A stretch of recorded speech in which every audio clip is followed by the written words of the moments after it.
We are talking about the film village. In the whole of West Africa, I've done my research, and I don't think there's a film village in West Africa as huge as the gigantic thing His Excellency Governor Kowa is putting up in Delta State at the moment. We're talking about film village here. We're talking about Nollywood. We are talking about bringing in people from outside the country. We are talking about seeing how we can partner, how we can collaborate with people to come into Delta State. Like I always say, ROMD was a commissioner for tourism in Delta State. He's also a Nollywood actor. So if we have a personality of that figure coming from Delta State, and my governor has a legacy he wants to leave behind for the next generation to come and tap into it, we discover that the new generation now, all they think about now is how to monetize their creative assets, talking about entertainment, talking about acting, talking about tourism. So visually, what we have in Delta State at this point in time, the next quarter will just suffice to let you all know that Delta is a big heart. You need to be in Delta State to see the magnificent film village being built in Delta State currently by no other person than His Excellency, the Executive Governor of Delta State, Governor Ifeanyi Okowa.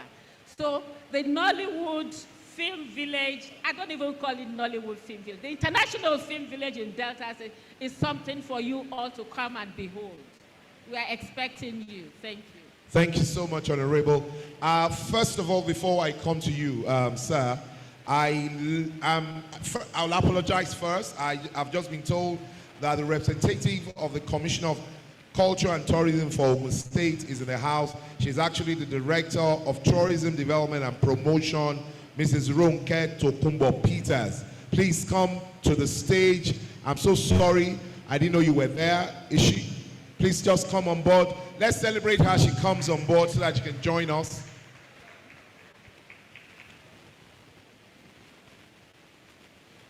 Don't stop clapping until she gets here.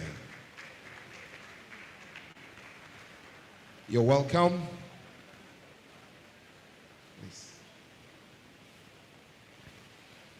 Once again, I didn't know she was in the hall. I apologize. She's obviously supposed to be here.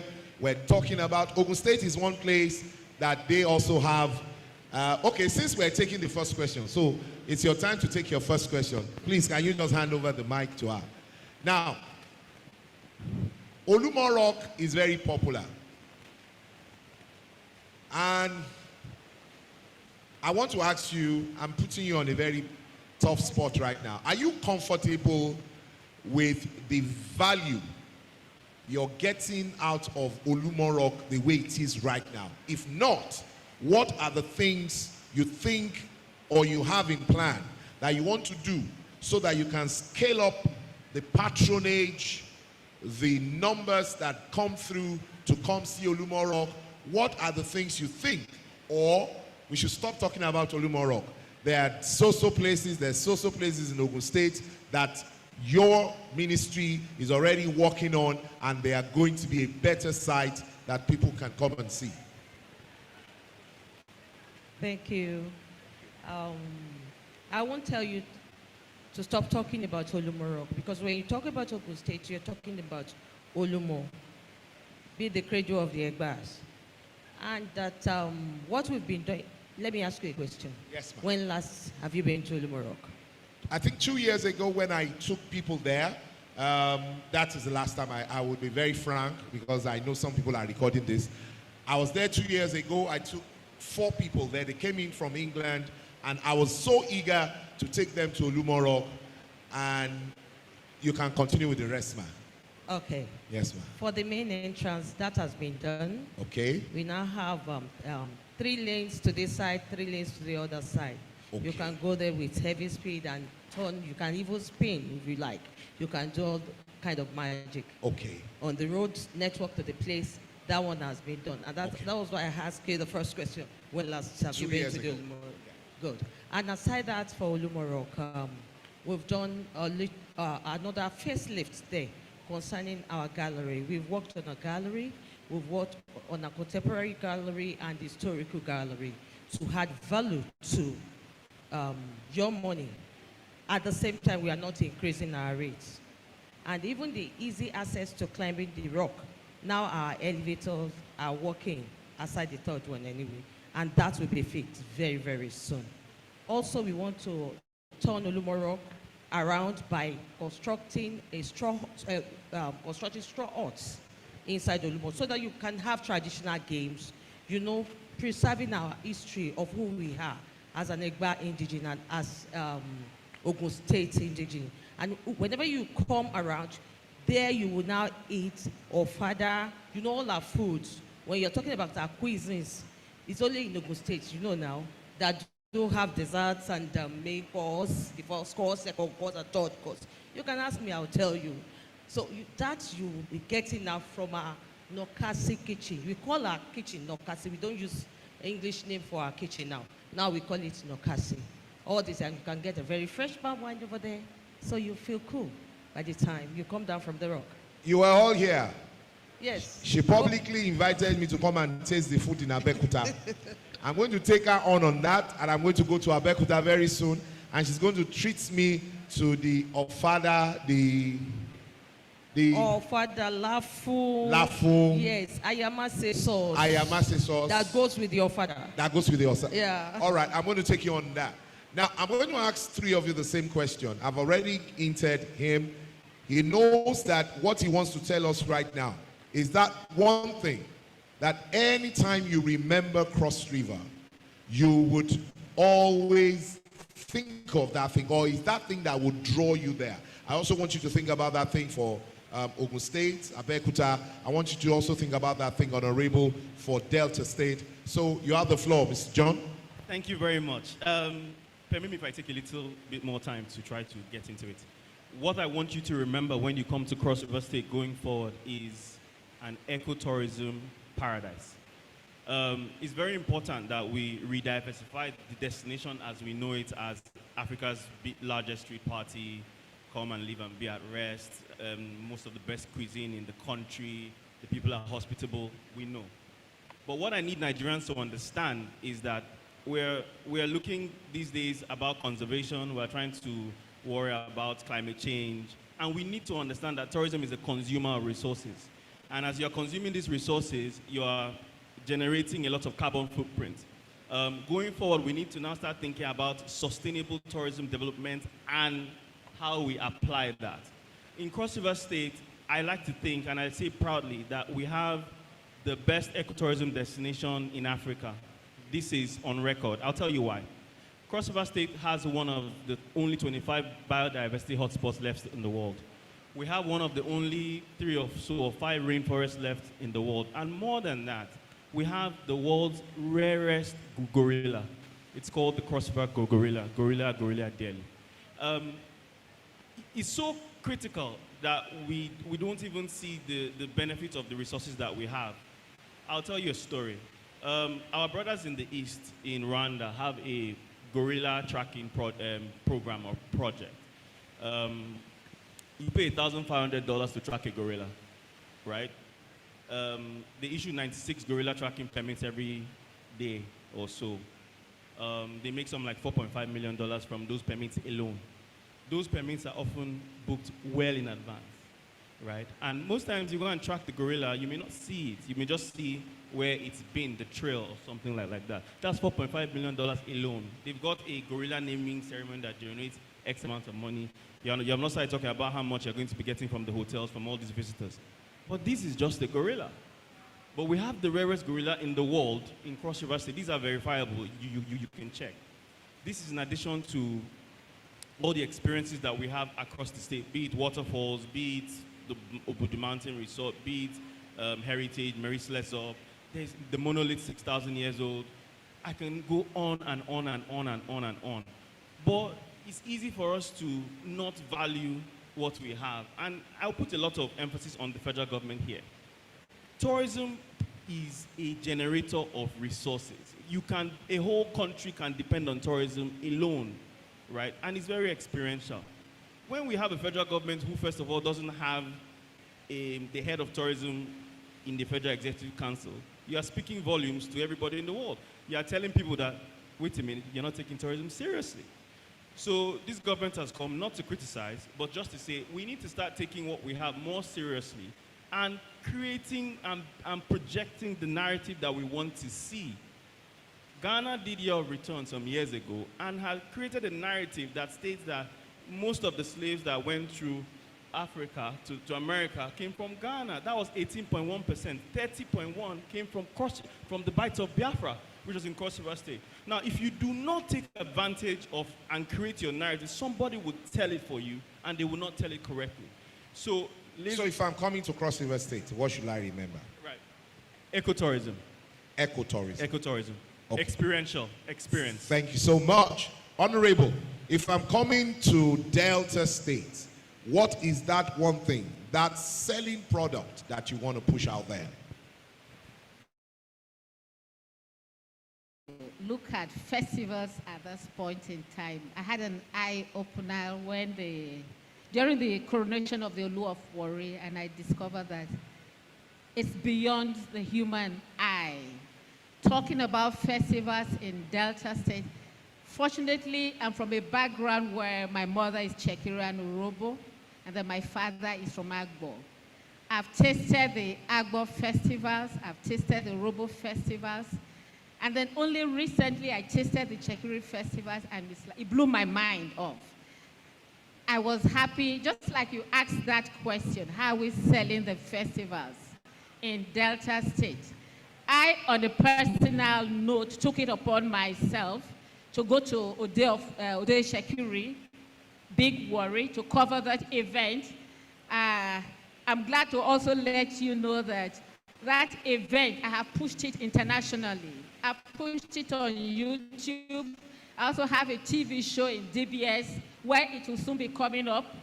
It's something, festivals, talking about festival is something that is so elated. In Delta State, I want to project festivals first. I want you to come in and see that, yes, when you talk about Delta State, the festivity in Delta State is something that you just say, wow.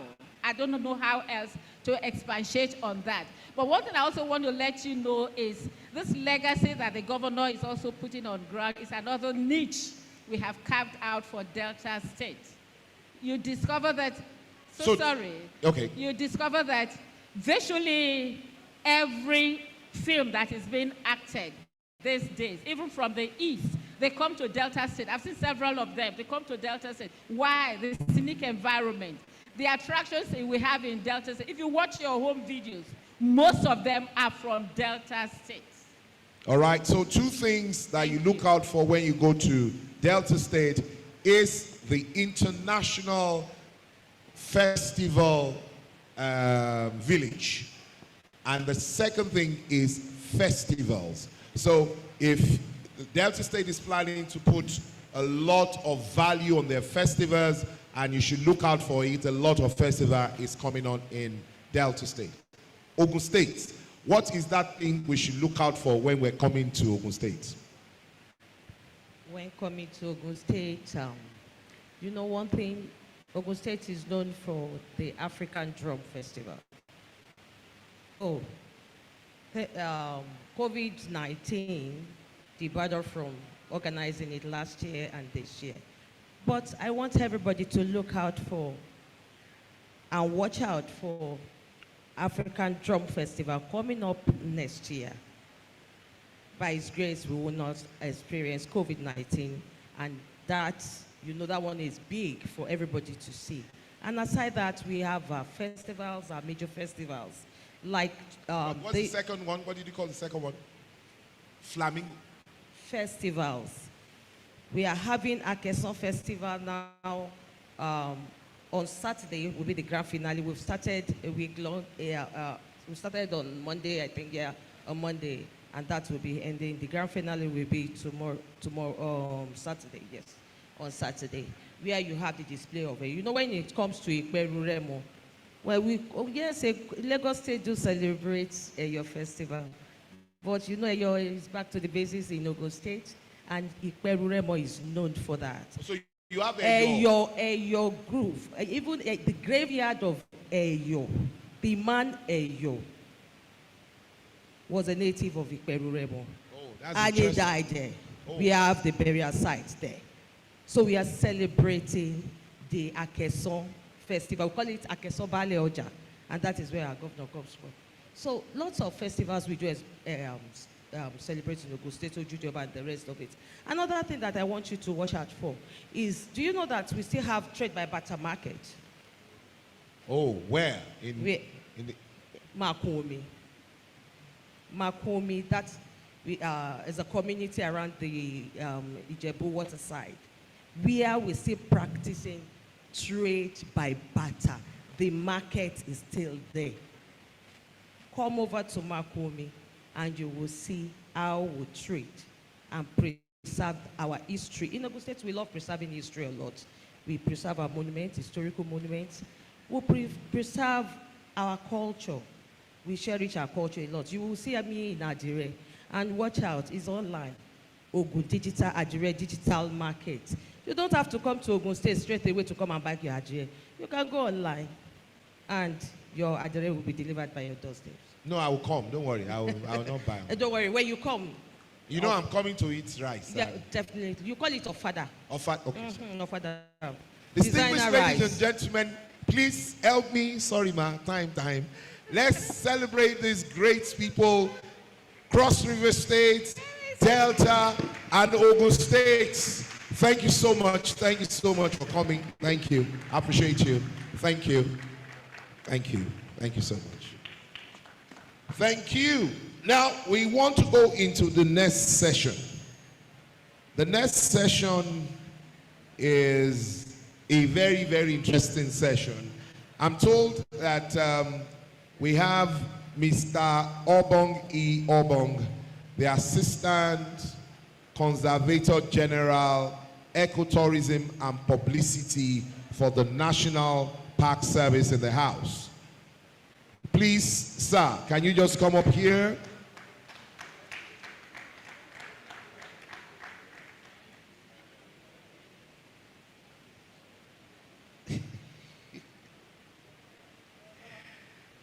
Please celebrate him as he comes on. Please celebrate him.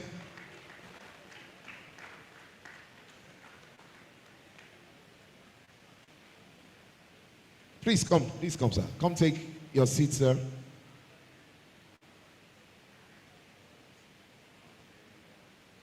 Oh, okay. No problem. He said he has a presentation by the CG and we have to take that right now. Please, let's go down as he... Please celebrate him as he takes the presentation of the CG.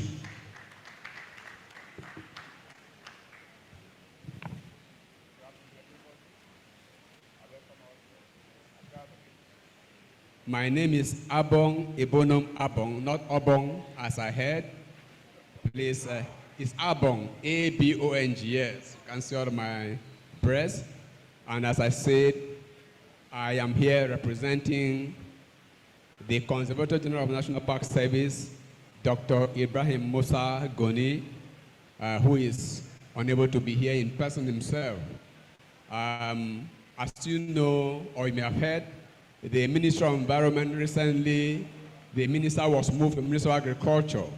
And so the Minister of State had to take over, and it is her first time of going to the National Assembly to present a budget about the ministry. And so she needed all the heads of agencies under our ministry to accompany her there. As we speak right now, they are still in the National Assembly for that purpose.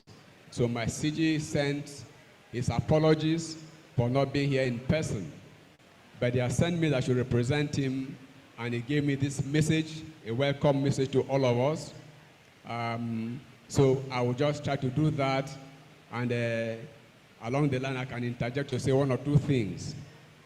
I want to start, therefore, by saying that it's been a wonderful day, right from the morning when I came here, the various people who have spoken, the panel that have spoken here, wonderful things, wonderful ideas, all of them tilting to one thing, a need to refocus on internal tourism, home tourism, and that is what we are here for. And I pray that at the end of this day, we will not just go away and keep on doing things our way, but that we will begin to also practice what we have heard here right from the course of this meeting this morning. So his paper, please. may I, on behalf of the management, officers, and men of the National Park Service, express our profound appreciation to our Vanguard Tours and sponsors of the Nigeria Travel Week for not only successfully organizing this year's edition, but for also maintaining the tempo in spite of the effects of the COVID-19 pandemic on the sector. We equally appreciate the fact that this is the only private sector tourism body that engage the National Park Service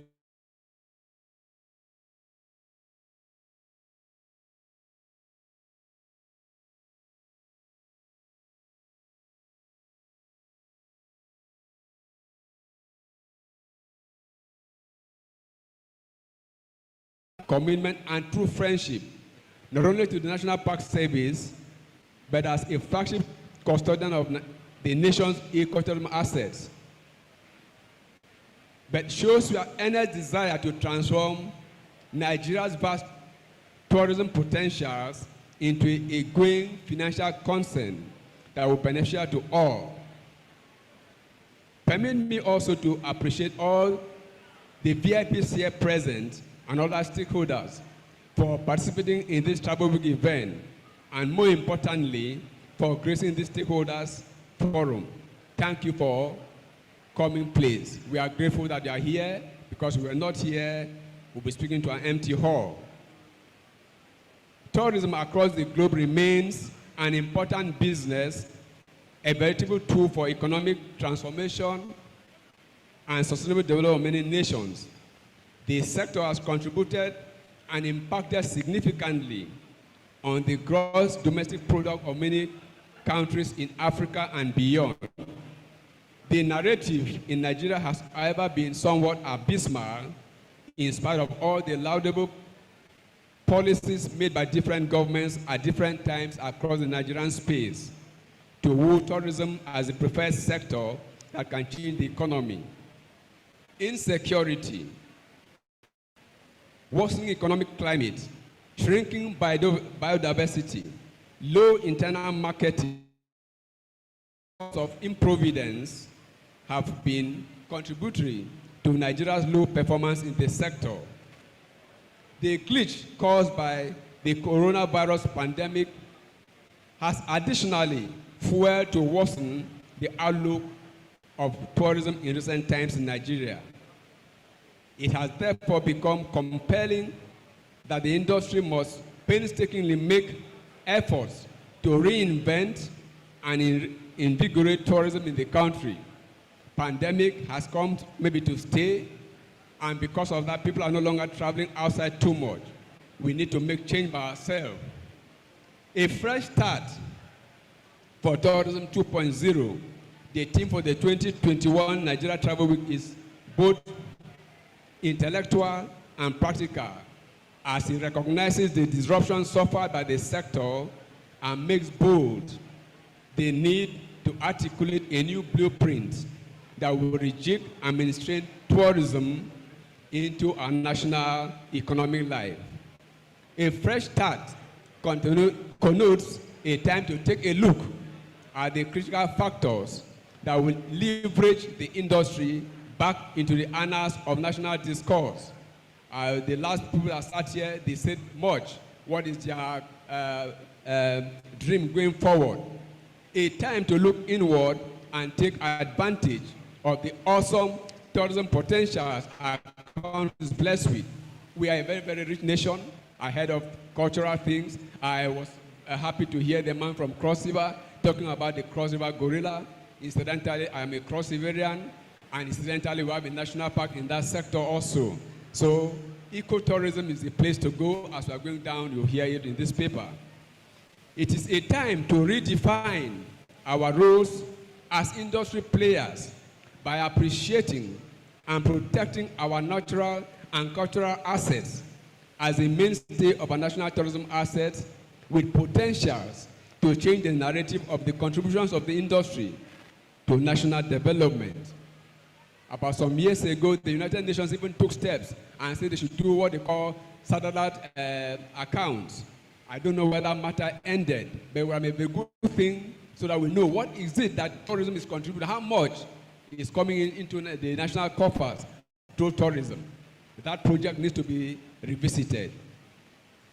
This necessity becomes more expedient at the time that the chief consumers of Nigeria's oil are shifting away from fossil fuels, with prospects that the nation may suffer severe financial losses if the needful is not done and done now. Ladies and gentlemen, this is where this summit has relevance to the National Park Service. As a federal government representative and the custodian of the People's Ecotourism Commonwealth, we don't own the parks. The National Park Service does not own the parks. We are only holding in trust for those communities and for those states that own the primary resource. We are only a catalyst to see how they can be transformed to something that can bring money and put food on the table of people. And you here this afternoon are key. Our national parks are the direction to go. Yes, somebody said about ecotourism. We need to do something about our environment, how to rejig them to become useful to us. The parks are the natural home of the best nature has endowed our country with. Our presence here today is to educate prospective tourism investors on the existence of national parks in Nigeria and the investment opportunities they can take advantage of to create dependable value chains that can compete and even exceed offerings in national parks in other countries. With what we already have, is just to add something new, something small. People go to places and they just go and show them flowers, or they go and do things to deceive them. But yes, it's naturally existing. Add something that can make, for instance, the cattle ranch at the Obudu Plateau. What else can we do apart from the lodges there? Something that can add adventure, give adventure, so that somebody comes to stay in the place, can have an activity that he can perform to extend his stay in the place.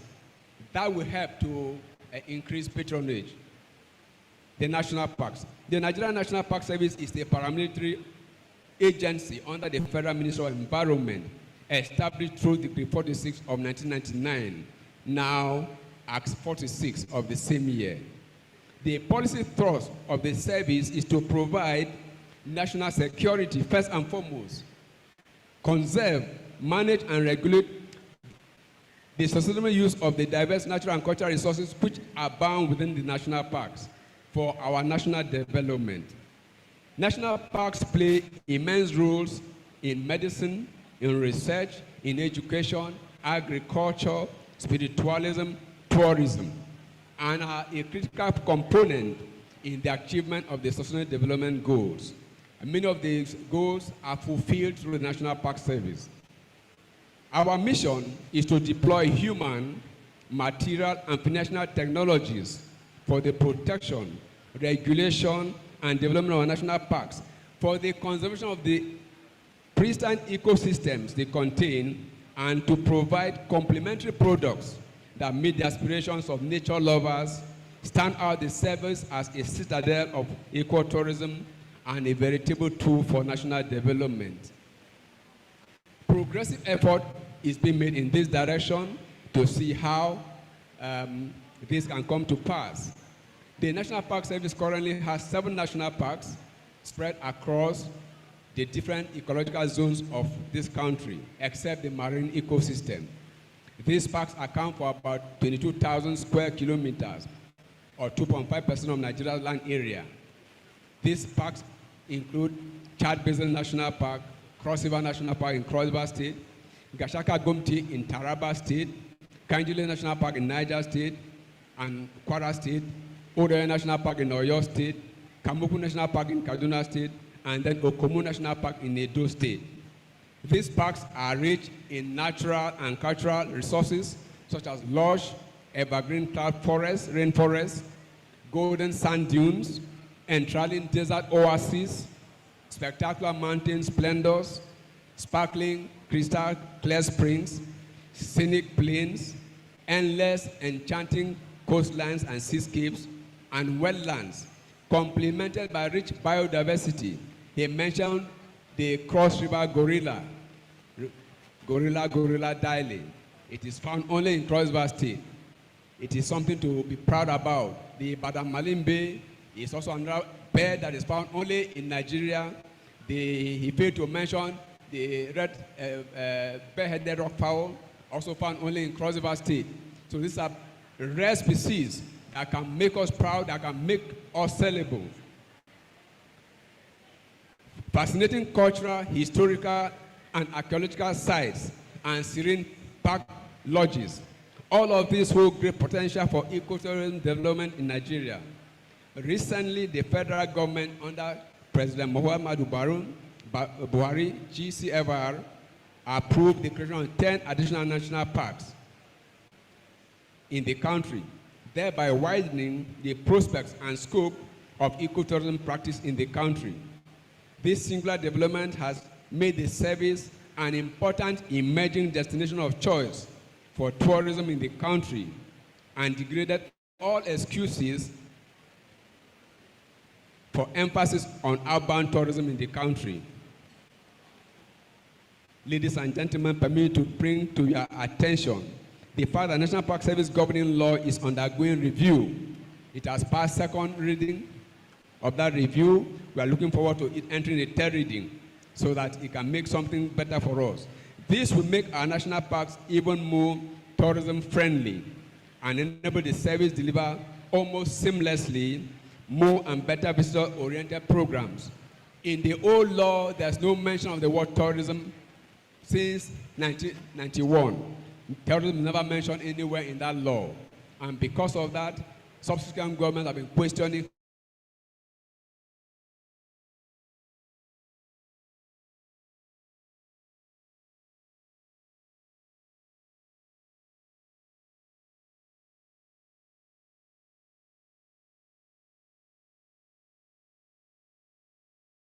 parks for partial commercialization, for which a transaction advisor has been appointed. These 3 parks include Cross River National Park, Gashaka Gumti National Park, and Kainji Lake. Specifically, cascades of investment opportunities available in national parks include the following: construction and operation of park lodges. You can come in and decide to build park lodges, and then you charge a fee for them, you own them, you pay them, we agree with you how long you can pay them, and then you turn them over to government. Construction and operation of park restaurants and coffee shops, construction and operation of souvenir shops, procurement and operation of park viewing vehicles. You can come in and decide to bring park viewing vehicles, you operate them yourself. I have seen that in other countries. It's not the National Park Service that runs them, it's the private sector that runs those businesses. And then the only fee is a small fee to the federal government. It's the same thing with us here. Your money are paying, you are not paying to us, you are paying to the federal government as a commission or as a tax, as the case may be. Procurement and operation of airlift systems. One of the problems in the ranch has been how to move from Calabar to the ranch by road. And years back, there was an arrangement with Aero. I don't know whether it's still there. So the same problem with our parks, because they are found in rural areas, some of them you need to, maybe you can bridge the gap by deciding to bring in airlift systems. Operating tour packages, then procurement operation, rural banking system. Many of the rural areas, they don't have banking services. Somebody can decide to go into that also. Procurement of equipment for conservation work, patrol vehicles, patrol kits, uniforms. Somebody can take that as an NGO, for instance, to go into that kind of business. For instance, in Gashaka Gumti, we already have an NGO that is doing something like that. They are not doing for profit, but at least they are gaining. They get money, buy equipment, train staff, and then they have their own staff, they pay salaries and things like that. So somebody can also go into that to see how they can benefit together. Maintenance of park viewing tracks, marketing and promotion. This is one area that also has a problem in Nigeria. We don't do marketing. Somebody can do marketing for the parks. And then, of course, recovery of degraded ecosystems by replanting of trees. We can do that, for instance, in areas that have been mined or areas that have been farmed, over farmed. You can do that and then turn them again to green fields that can also serve again further the interests of ecotourism. Ladies and gentlemen, the service has received several applications for partnership. I saw one of the persons that they've applied for partnership in this program in the morning, I want to encourage others also to come on stream. Let me use this opportunity to invite prospective investors, donors, researchers, and every other stakeholder in the tourism sector to invest in our national parks so that together we can create more employment for our youth, support conservation work, generate rural businesses, disrupt rural depopulation. Every day people are living in masses in droves into urban centers. You go to villages, only old people who cannot do anything again I will find there. Why? Because they have to seek opportunities. We can stop that by opening businesses in the rural areas that are profitable. I attended a program in Abuja recently, and they were saying we have to begin to do beautiful farming, beautiful agriculture, and beautiful tourism. Tourism that puts money in the pocket, tourism that puts food on the table. Generate income and foreign exchange, and together grow our national economy. Thank you once more for the audience, and may God bless us all. Please, thank you very much for your attention.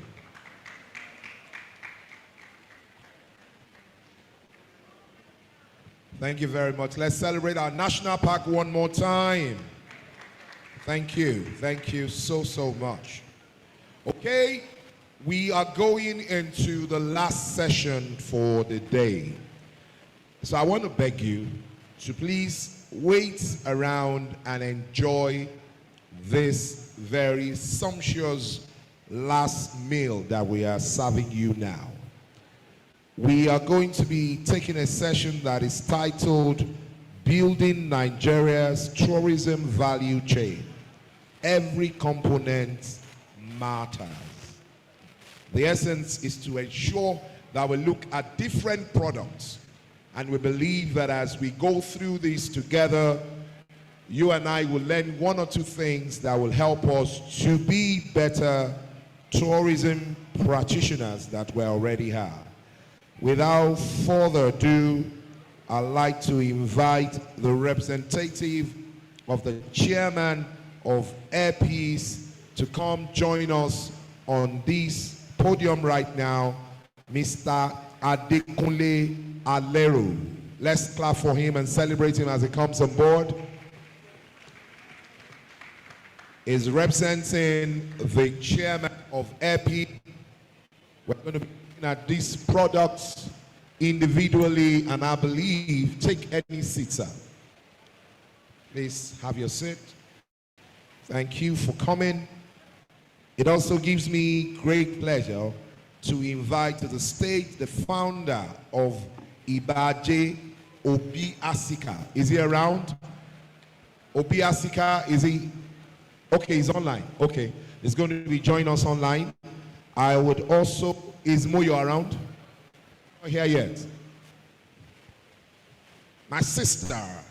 Oh God, I'm so happy you're here. Please help me welcome to the stage the founder of Upbeat, the best sports center in the whole of West Africa, Mrs. Moyo Ogunshende. Please celebrate her. She's my sister. She's special to me. Celebrate her. Celebrate her. Celebrate her. Welcome. Please. All right. Let me quickly welcome to the stage Mr. Salome Danjuma, BDM. Is he around? Oh, Mrs. Please forgive me. Please forgive me. I don't know why I just, celebrate her. Help me celebrate her, please. Forgive me. All right, thank you. Please take a seat. This session is looking good already. We're going to have a very, very wonderful session. Now, there's a young brother of mine that is in the house. He's founder of what we all know as African Sport Travel Week. When I got here this morning, I said to him, you know why I love you? You have stood in this space. You have made up your mind that this is what we ought to be doing. And if we don't get it yet, I'll be waiting here for the rest of Nigeria. Distinguished ladies and gentlemen, please help me welcome to the stage Prince Deji Ajomole Mackward. Where are they now? Deji. Okay, he will join us. He's around. I know he's around. let me start straight ahead. Now, what I normally do for those who have been here since morning is you first introduce yourself in a short, this is who I am. You've mentioned my name, but I do this, I do that, I do that. We'll run through that, and I'll now take my questions. Moyo. Good afternoon, everyone. It's a pleasure to be here for the Nigerian tourism event. So my name is Moyo Gusende. I'm a real estate developer, architect, designer, and a passionate enthusiast for the tourism industry. Under my portfolio is the Radisson Blu Anchorage Hotel in Victoria Island, Upbeat Center in Lekki. And we are passionate about just building the tourism ecosystem. I'm also involved in sports. The Lagos State Sports Gymnastics Association chairperson, as well as on the board of the federation. And I understand and I appreciate platforms like this that give us an opportunity to interact, network, and make the ecosystem stronger. Thank you so much.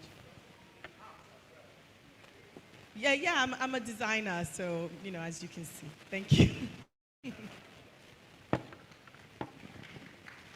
Hello, good afternoon. My name is Adekunle Ayeru. I'm team lead marketing for Airpeace Limited, the biggest airline in West Africa. I'm happy to represent the chairman and CEO at Nigerian Travel Week.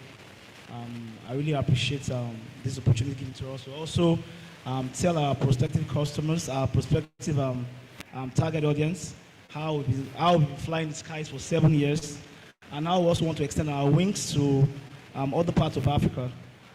We currently are flying to over 7 regional destinations. We do 2 international. But in the course of the session, I will also elaborate more on where I want to extend our wings to with our brand new aircraft, E195E2, which is the first of it in Africa. We purchased these aircraft to enable us to achieve our vision and mission for Airpeace, which is to connect people seamlessly throughout Nigeria and Africa. Thank you.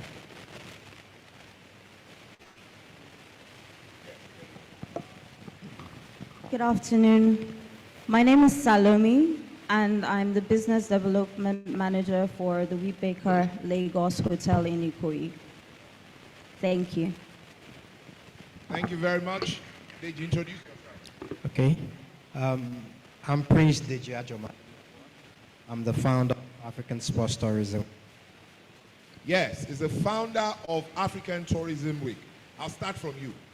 Deji, now what we are trying to get or address in this session is how does your product add to the value chain of tourism in Nigeria? How can you, or explain to us what you do, help us to have enough offerings for those who are coming to Nigeria or Africa? Okay. Let me start by saying that Nigeria is home to more than 60 golf courses scattered across Nigeria. And we are the only ones in West Africa that has that much. None other, not even Ghana. And golf tourism has been going on for more than 100 years in this country. Polo has been on for more than 100 years in this country. Yes, we would say Nigeria is not really yet a proper sport destination yet, but there's a lot of, sports tourism going on on a weekly basis in Nigeria. Golfers move around a lot. I could remember during the lockdown last year, the proper lockdown, my friend and some of his friends left Lagos in the dead of the night to travel all the way to Ilorin because there was still restrictions and they couldn't. All the golf courses in Lagos were locked down. They had to go all the way to Ilorin because that's the only place they could find a golf course to play. So there was that's the level of addiction that comes with golf. So there's a whole lot of golf tourism going on. Polo is a seasonal game, but once we are in the season, you see a lot of polo enthusiasts and players moving around the country.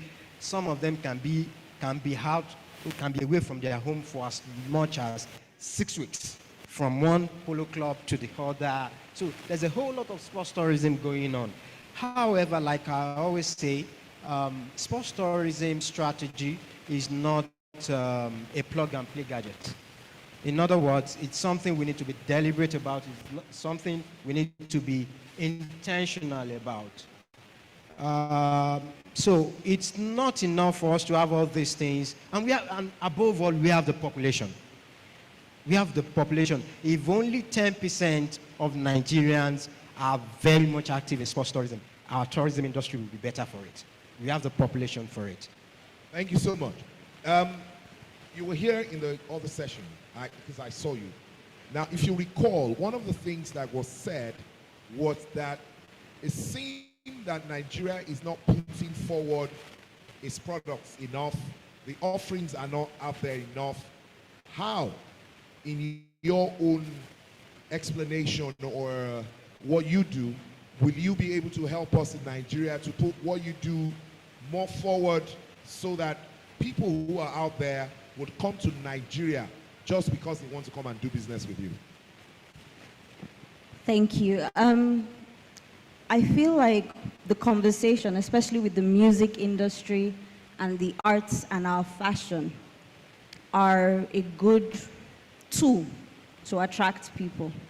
So using Burna Boy is going around. He's a great ambassador of Nigeria. Davido, they are going to arenas internationally. Our music is booming internationally. Those can be used as avenues to attract people to come. Because if a state person or an ordinary person stands up and puts on their Twitter page or their LinkedIn or Instagram page for people to come, the impact may be negligible. But when you have Burna Boy or Davido or whoever putting these things on their own platforms, the reach is a lot.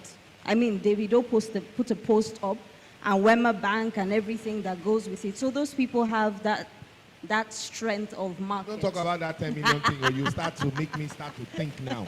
I'll start thinking of the money. Maybe me too, I need money. Oh, please start sending money to my account. All right, Epis. Transportation is critical for tourism. People need to know that if they want to go to Kanu, if they want to go to Port Harcourt, if they want to go to all of these places, they are sure that they can get there. What is Epis doing, or what are the products or niche area that you have that you want people out there to know so that they will not think about it the moment they step into Nigeria? They're sure of connecting flights. I know you do international flights, but Epis is like that top brand in Nigeria. What are the things? What special product does Epis offer their client that will make people want to come do business in Nigeria because they think of Epis? Oh, thank you very much. This is a very good platform to also tell the world and also tell the attendees here more about Epis. For the question you asked, right now we have 29 aircraft in our fleet. We have 3 big planes, 777, which goes on longer routes, like it goes as far as Johannesburg, it goes as far as China. During the COVID period, we brought in the materials for COVID. I'm sure everybody's aware, from China, from India, and the rest. We also do charter. I think we should celebrate Epis for that. Let's celebrate them, please. Now, sorry, before you continue, I know Nigerians feel, they're more comfortable with, oh, they didn't do this, they didn't do that. When they do good, let us make it a point of duty to celebrate them. Epis have shown themselves. The South African issue, you guys also stepped forward. Yeah. You were able to do it. We celebrate you. I'm also taking that opportunity. Thank you very much. Thank you very much. We appreciate it. Like I was saying before, we have 29 aircraft in our fleet. Because it's a very short session, I'll make it brief. We are trying to outface the fleet we have. We've acquired 13 brand new E195 E2. It's COVID-19 compliant, staggered business class seats, and it has filters in it that even if you're seated beside someone that has the virus, your chance of contracting is very, very low. By the year 2022, and I want you to quote me verbatim, we've acquired 30 of that particular aircraft. The reason why is because we want to extend our wings to other parts of the world. To suppose what you asked me with what I'm saying right now, the tourists coming from other parts of the world, they want to come to Nigeria to see that they can go to any destination. For example, I was in Dakar like 3 weeks ago, and I saw that most of their revenue generation is on tourism. People get to, you see a lot of white people, they see a lot of Africans there. People get to go to those countries to know that they can also connect to other places. Air Peace Airline, you can quote me again, Air Peace Airline is the only airline that flies directly from Nigeria to Johannesburg, that flies directly from Nigeria to other regional West African countries like Accra, like Banjul, like Monrovia, like Freetown. If you want to go with A-Sky, for example, you have to spend, say, for example, 3 hours in Lomé. When I was going to Cameroon to open Douala station, I spent 2 hours in Lomé trying to connect to Douala. But when APs came on board to Cameroon, the people, the Nigerians there were very happy because a lot of Nigerians all over the world. We are the most populous nation in the world. We are highly populated. When you travel around this world, you find out a lot of Nigerians everywhere. We are able to do one of our key achievements for this year. We've been able to acquire 4 brand new E195 E2. 9 is coming. 1 is coming next week. And like I said, by the year 2020, we have 30 brand new of those aircrafts. The lady behind you, she's the marketing manager of Air Peace. Her name is Neda. We're traveling to Malabo next week to try to do groundbreaking for Guinea Conakry. We want to start flying to that route as well. The essence of this aircraft acquisition is to connect for tourism, for individuals, for Nigerians. They can connect without having any issues while they are traveling. Probably for this session, I can't remember who spoke about it. When you go to Addis Ababa, for example, you have to spend 9 hours. I was trying to go to Congo Kinshasa. I was told to spend 9 hours in Addis. I mean, it doesn't make sense. So what EPIS is trying to do is to connect each Nigerian seamlessly around the world. So by the year 2020, I can assure you we have 30 brand new aircraft. Thank you very much. Thank you very much. Moyo, there's so many, you have many parts, but I want to dwell on the tourism part. When you started Upbeat, what came to your mind? I want you to share with us and tell us how that sort of helped or had to the value proposition that Nigeria puts on the table, so that when I'm coming to Nigeria for Christmas or for holiday, I think of Upbeat. Okay, so Upbeat came about as a result of actually a real estate. It was actually a real estate opportunity, and the location lended itself to something that was that worked for the communities, Lekki Phase 1.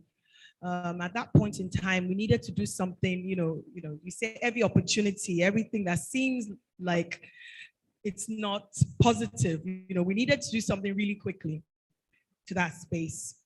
At first, we were going to do residential, but we needed to do something within 9 months because the government changed at that point in time and said we had to do something. And so we did some, we looked at the community and realized there were not enough community offerings there. And at that time, my children were involved in gymnastics and still are in sports. And we just put everything together, did the numbers, did the financials, and the returns looked really good.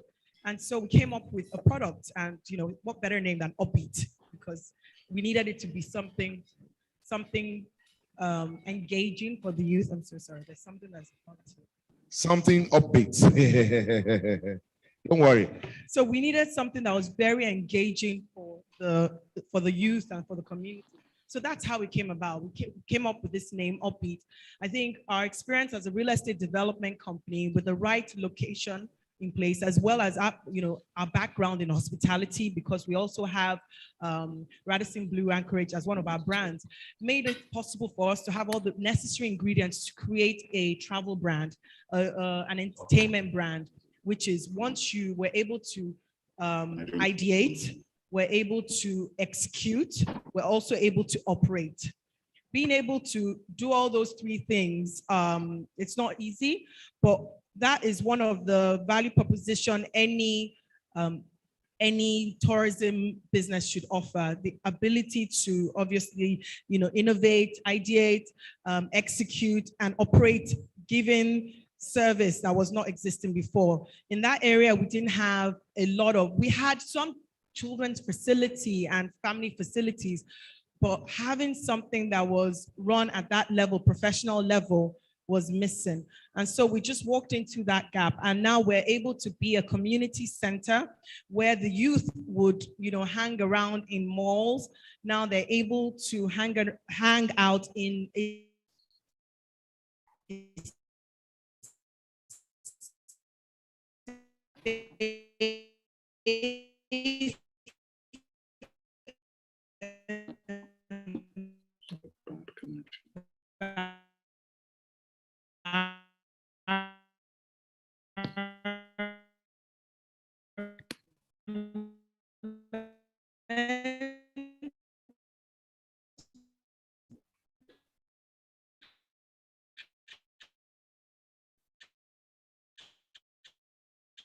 connections.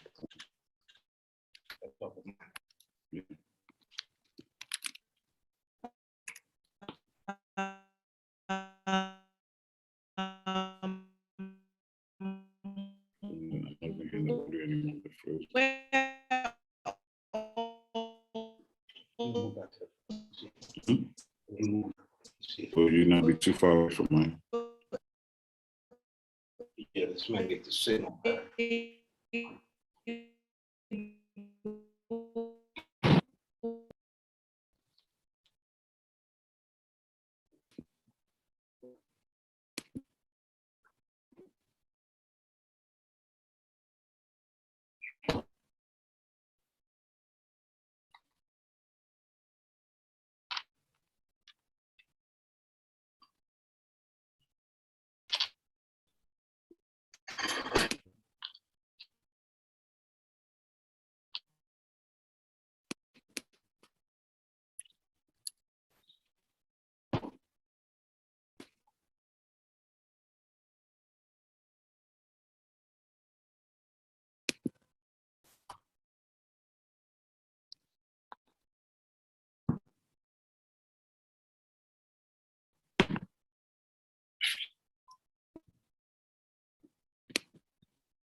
Disconnected.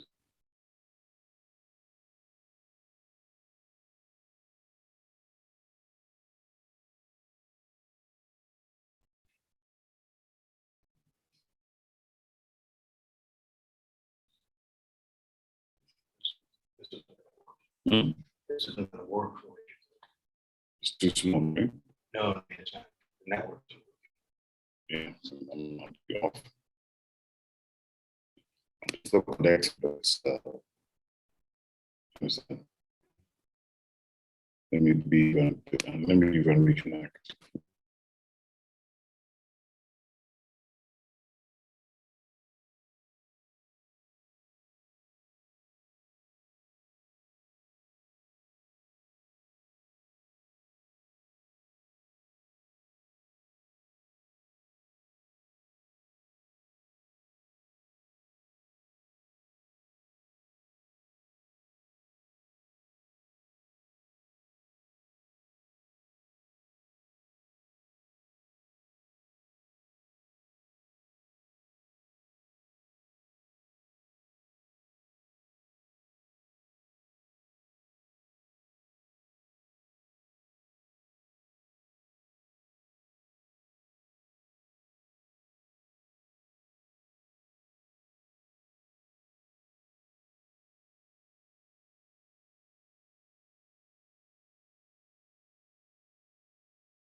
We're competing with everyone else, and we can't keep giving the excuse of we're a developing country.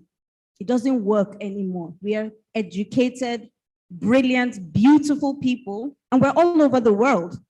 But we're not selling ourselves and we're not selling our stories as well as the others are.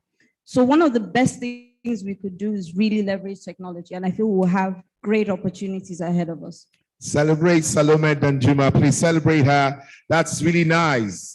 Leverage technology. I'm going to go to you, Moyo. What is that thing that we should take home today, in addition to leveraging technology, that would help us sell Nigeria better, think Nigeria, have confidence that, okay, when we're talking to even our families who come home for holidays, we're making sense to them, because, when you know that this thing is in your hands, you feel confident when you want to talk to people. Can you help us today? What is that thing that you want to add to leveraging technology that you want us to take home? As tourism practitioners, there are a couple of things that I think that would make us different. One is service excellence. I think it's really important for us to recognize that mediocrity will not do. Service excellence is what will set us apart. And then understanding and appreciating our uniqueness. We have such diversity, more than over 500, for instance, we have more than 500 tribes in Nigeria. So think about this, look at the opportunity. With 500 tribes, we have, each tribe has a different way of eating, different types of food, different ways of dressing, different languages. So multiply 500 by the different types of offerings, like 10 types of cooking, dressing. That's huge amount of, will I call it content to build up on, which can be packaged and monetized. And so we have to recognize this uniqueness we have and deliver this uniqueness with proper service excellence, and no one else can beat us on that. So I really will encourage us to keep on leveraging on these things that we've spoken about that make us different from others. Thank you. Thank you so much. I hear that Mr. Obi Asika is back online. I saw him just now. He's gone again. Technology. Okay, no wala. We'll get back to him. Epis, what is that thing that you want all of us to go home with? Don't worry, don't talk Epis now. Just talk generally. You have done a good job. Mr. Chairman must give him an award. He did a very good job. Now talk generally. What is that one thing that you want us to take home so that it helps us in our marketing of Nigeria? Yeah. Okay, thank you very much. I want to take this opportunity to assure Nigerians and also the world that Airpeace is the airline that has proven that Nigerian airlines can't be a pushover. No, apart from Airpeace, I'm talking about other airlines as well, our competitors. I mean, probably for now, people are scared. I mean, when was the last time you heard about a crash? It's been a while. Airpeace has brought safety to the aviation sector, and we are applying more routes. In terms of my take home is this: people outside this country can have that notion that when they come to Nigeria, they can connect to any destination, seamlessly. I'll give one example. We are the only airline that flies to Makurdi. If you're living in Benue State or living in Taraba or Nasarawa, you don't have to say, come to Abuja first and go by route to all these neighboring states. We've created that venue for you to land in Makurdi and also go to other routes. Thank you. Thank you so much. Mr. Obi Asika, are you still with us? Is he still there? Okay, while we sort him out, because we're taking the last question. Okay, I think he's back. Can you hear me? Is he there? Okay. Mr. Asika, are you there, sir? Can you hear me? Can you hear me, sir? Yes, sir. Can you hear me? Can you hear me, sir? I'm here. Technology. Can you hear me? All right. It's yes, frozen. I can hear you. We will can you get hear there. Me? Don't worry, it will happen. Can you hear me? Mr. Deji. Yes, I can. Yes, Sorry, yes, Prince Deji. I Don't can let take- me get into trouble here because you know Nigeria, we're very particular. Prince, if you call somebody that is Prince, Mr., you get into trouble. What is that one thing that you want us to take home? We know you push sports tourism. And incidentally, today, the keynote speaker talked about it. He said that if there's anything else that can compete with Nollywood, was that what he said? That it is sports, and that we should make sure, he said football specifically, we should make sure we do it better. So what is that thing? I remember in Ajegunle then, there used to be this competition that old footballers used to play. They'll come home, you know, after the session, they'll come and play. You remember? They'll come, you know, all these old footballers, they'll come around. And, you know, that's what I've noticed in that, you know, outside of Nigeria. You have old long tennis players, they play out of season. It's not the regular season. You know, what is that thing that we can do in Nigeria that all of us can, you know, take home and go and prepare ourselves that, okay, they're going to be doing this that you want to share with us?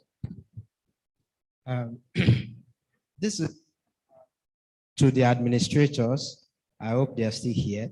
I think first and foremost, we need to collaborate. We need to collaborate. There needs to be collaboration across all the stakeholders and administrators, because aloofness will not help us. I usually say that there is no major sport destination in the world without a solid economy. If you know anyone, I would like to engage you after now. There is no sport destination, major one across the world, without a solid economy. And it's because they understand one thing: sport administrators and tourism cannot be staying aloof to each other. They should be best of couples. They should be working together. But in Nigeria, reverse is the case. I'm glad during African Sports Tourism Summit, I was able to eventually bring about that much anticipated marriage between Lagos Tourism and the Sports Commission. And hopefully we can take it up from there. I, however, want other states to follow suit and, you know, exchange a hand of fellowship, because there will always be wastage of opportunities. I was just discussing with someone, I won't mention the state. I was just discussing with someone earlier, and we were discussing about the states. They have a stadium, one of the best stadiums in West Africa, and they are constructing another one. Unfortunately, because sport and tourism do not work together, they are also going to build a stadium that is just going to sit there and be packing dust. Because we are not building stadiums that fit into 21st century. They are beautiful, they are aesthetics, they are good, you know, but then they just, after the event, they just sit there. What happens? Why can't we have stadiums like Moses Mabhida Stadium in Durban, where you can do paragliding out of football season, where you can do bungee jumping out of football season? So and these things I just mentioned, they are tourism properties. So when football is not in season, the stadium is still making money for the destination. It's being useful. So where our football or sport museum, the cheapest, La Liga is here. The cheapest stadium tour you can get in Spain is probably 20 euro or 25. Imagine 25 euro times 2,000 people in a week. Put the math together, and that's just by the way. We're not talking about match day tickets. So there are so much avenues for us to make revenues, for us to make impact, but we can only get there when sport and tourism stakeholders and administrators start working together. They should be best of couples, the most enviable of couples. Sport, I always say, sport is a component of tourism. Sport never started as the multi-billion-dollar industry that it is today. It started as culture, as a way of life of the people. So it's a component of tourism. We shouldn't be separating sport and tourism. They are one. So until we get to that level, we won't be able to maximize the opportunities in sports tourism. And before I go, I like to cite a very good example within Africa here. Rwanda, the population of Rwanda is not even up to states. The landmass of Rwanda, probably the size of Ogun State or a little more. They are not, it's not, but the benefits Rwanda is reaping from sports tourism today, Nigeria is not reaping it. And we have the population, we have some of the infrastructures, we have the talent, we have the population for it. Meanwhile, no country that is very deliberate about it is reaping. When you watch PSG now, you can't miss it. Visit Rwanda. Do you know the eyeballs, the reach, and I had a discussion with someone who said they are probably not going to. I said to him, hey, they are going to reap the benefit and it's going to be huge. You can ask them. Okay, forgive me that I need to cite. Okay.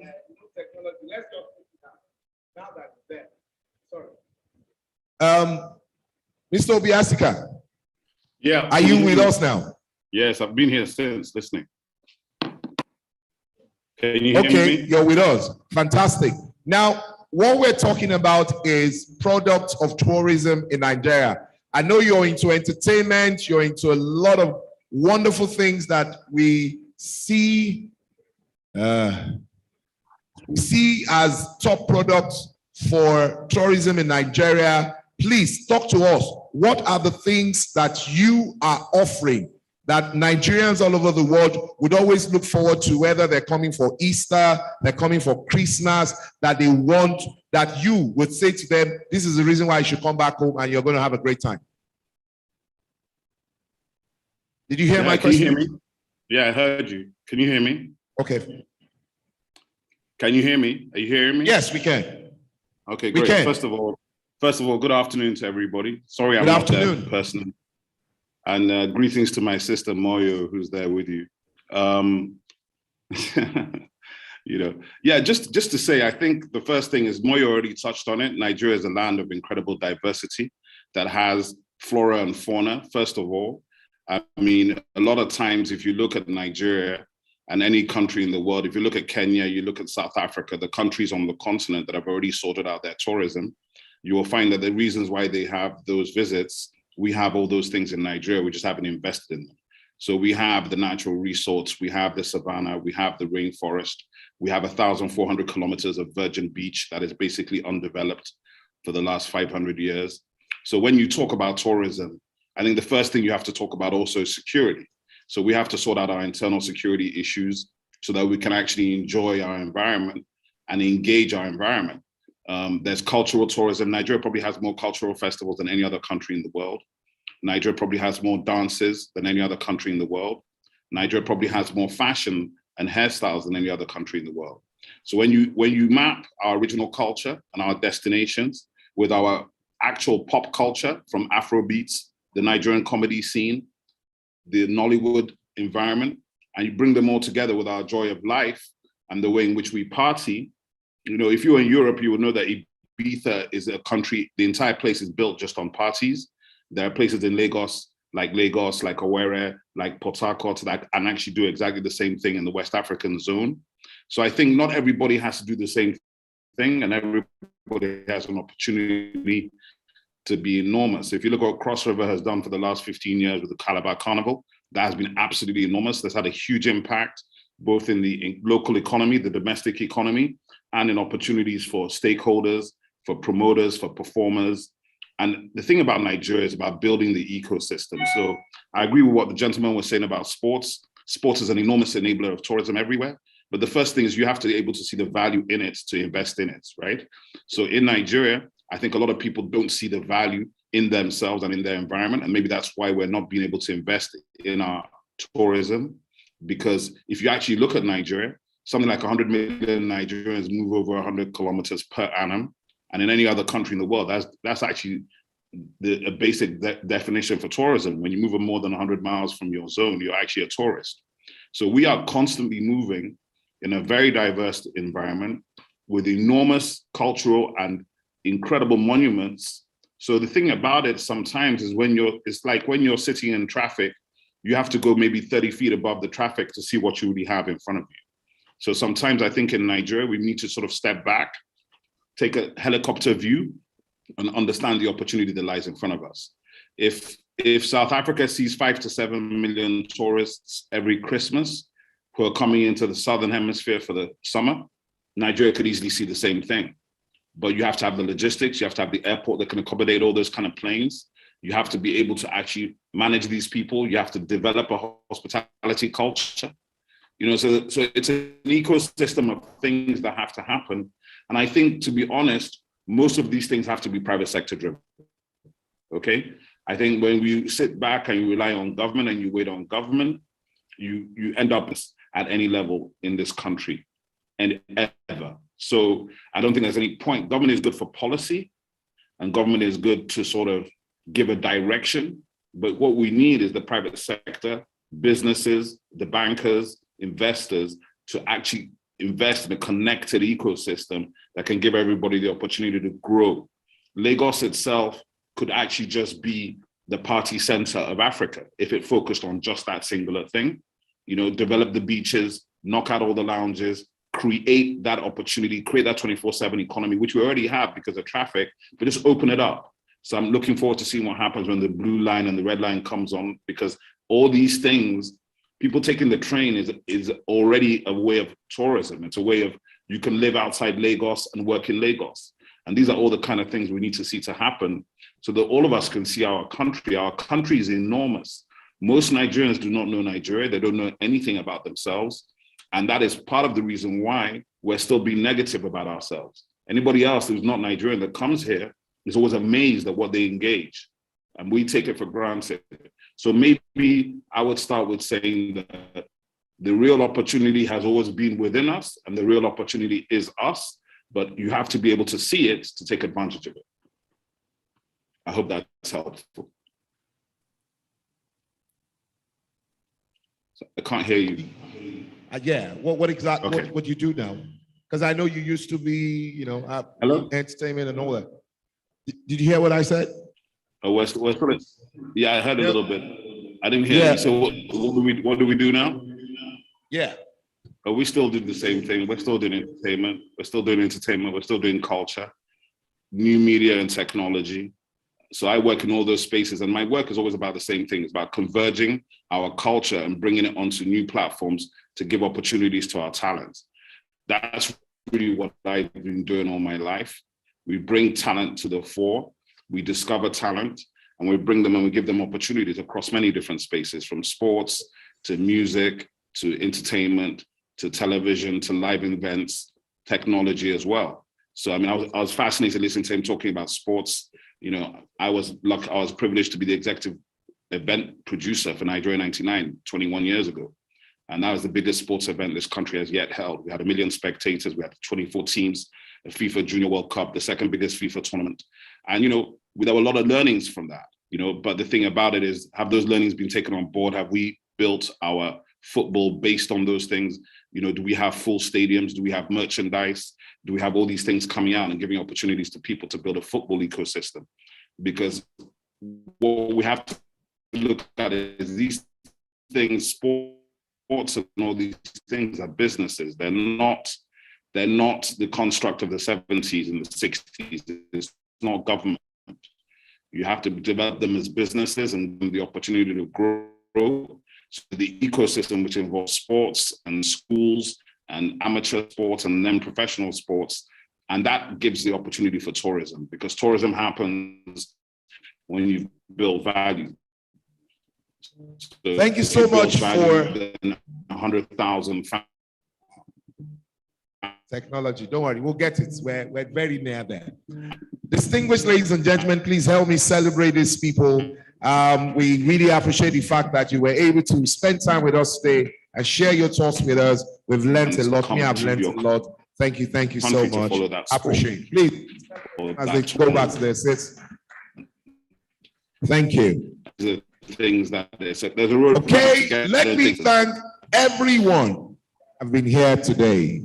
You have been such a wonderful audience. You've been here with us since morning, and we are so appreciative of the fact that you have stood your grounds. Ordinarily, people would just leave, but you decided to to the end, and we're thankful. Honorable is coming to thank you as well. You guys are coming to thank them. Come and thank them. Thank you so much for today. My name remains Oluwaseyi Adegoke Adeyemo. Thank you so much. I was actually coming here to do something that in Delta State, we also have writers in Delta State. It will interest you to know that this my books, Senior Secondary Tourism Book 1, Senior Secondary Tourism Book 2, and Senior Secondary Tourism Book 3. Still counting, I also have another one. The first one is Tourism in Nigeria, The Incredible Journey to the Heart of Nature, a book endorsed by NCF, Nigerian Conservation Foundation. So please, please, please, please, you have, we're trying to catch them young, I must say. We're trying to rewrite the narratives. We are trying to write our own narratives, tell the story as it is, not just by word of mouth, but in the books. So please, very soon, I'll employ you to grab copies of these books and let's catch them young, catch the next generation to have a passion for the tourism sector and see how we can move it to a next level. Thank you so much for coming on this show. We're expecting you tomorrow, not a show. We're here today together. She hosts the show on TV, so she's talking show. Thank you for coming to this event. We're going to see you tomorrow at same time, 9 a.m. God bless you. What did she say?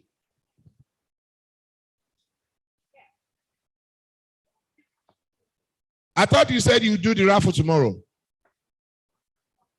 Okay. Mister, if he wants to give us something today, it's good that you are here. Those who didn't wait. Oh, yeah.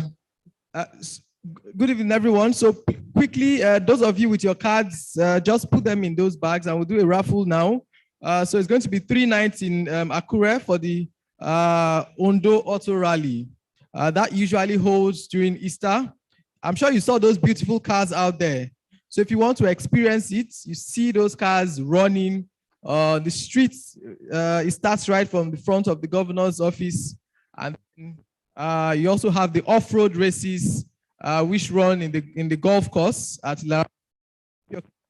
If you don't have your cards, we'll allow you to write your names on a small piece of paper. Let's quickly just do this so one person goes away with that today. And tomorrow we'll do another one, and we have some other gift prizes for tomorrow as well. Thank you so much for coming. Thank you for your time, and we hope to see you tomorrow.